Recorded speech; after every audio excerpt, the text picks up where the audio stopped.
ఢిల్లీలో హిందువుని చంపేశారు. అవునండి, నిజమే. హిందువుని నిజంగానే చంపేశారు. ఒక పొడగ తరుణ్ అనే 26 ఏళ్ళ వ్యక్తి ప్రాణం తీసి. అసలు ఏం జరిగిందో చూద్దాం రండి. Let's start the video.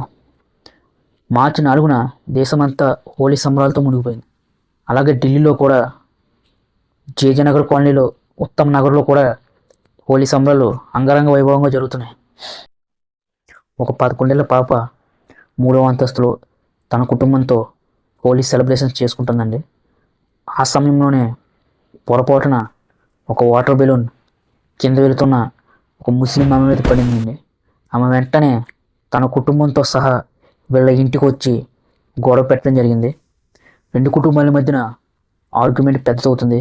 కానీ వీళ్ళదే నుంచే కొంచెం తప్పు ఉండడం వల్ల వీళ్ళ క్షమాపణ కూడా అడిగారు. మాది తప్పు ఉంది, మమ్మల్ని క్షమించండి అన్న. వాళ్ళు వెళ్ళలేదండి. వినినట్టుగానే అక్కడి నుంచి వెళ్ళిపోయారు. అప్పుడే తరుణ్ అనే వ్యక్తి, తరుణ్ ఎవరో కాదండి, ఈ 11 ఏళ్ల పాప వాళ్ళ కజిన్ బ్రదర్.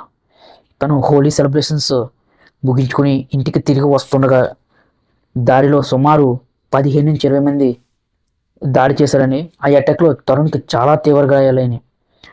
అప్పుడు తరుణ్ని హాస్పిటల్ తీసుకువెళ్తున్న దారిలోనే తరుణ్ మరణించాడండి.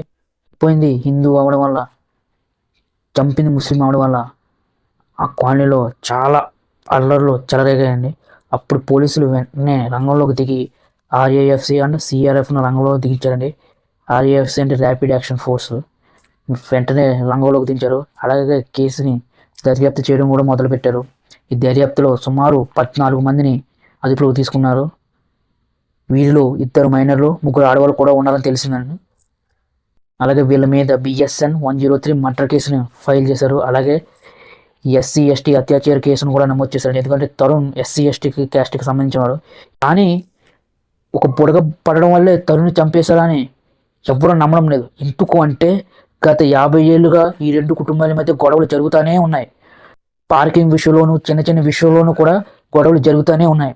అలాగే ఈ క్రమంలో నిందితులు యొక్క ఇల్లును స్వాహా చేసినప్పుడు వాళ్ళు కొన్ని అక్రమంగా నిర్మించారని చెప్పి మున్సిపల్ వాళ్ళు వీళ్ళ ఇళ్ళని కూల్చివేశారండి. ఈ కేసు హైకోర్టు వరకు కూడా వెళ్ళింది. హైకోర్టుని దీన్ని పెండింగ్లో పెట్టింది. తీర్పు వచ్చేంత వరకు ఎటువంటి ఇల్లును కూల్చవద్దని హైకోర్టు నుంచి తీర్పు వచ్చింది. అలాగే తరుణ్ కుటుంబస్తులు ఈ కేసుని CBI వాళ్ళకి అప్పగించాలని కోర్టుని ఆశ్రయించారు. రండి, అసలు ఏం జరిగింది, అసలు ఎందువల్ల తరుణ్ చనిపోయాడు అనేది మన ఒక కంక్లూజన్.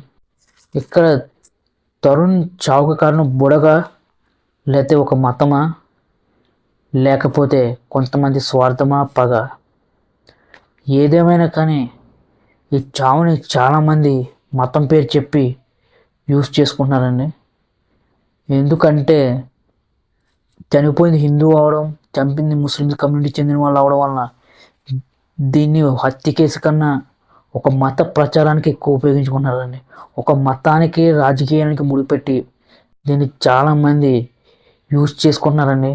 అటువంటి మత్తులో దయచేసి యూత్ వెళ్ళొద్దండి.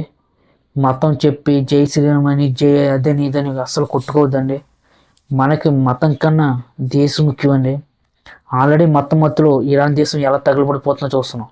అదే మతం లేకుండా చైనా ఎంత అభివృద్ధి చెందిందో చూస్తున్నాం. మీరే కళ్ళారా చూస్తున్నాం. సో మన దేశం చైనా అవ్వాలా, ఇరాన్ అవ్వాలా అనేది మీ చేతిలోనే ఉంది. దయచేసి ఈ మత్తులో పడద్దు. అంతవరకు సెలవు. జై హింద్.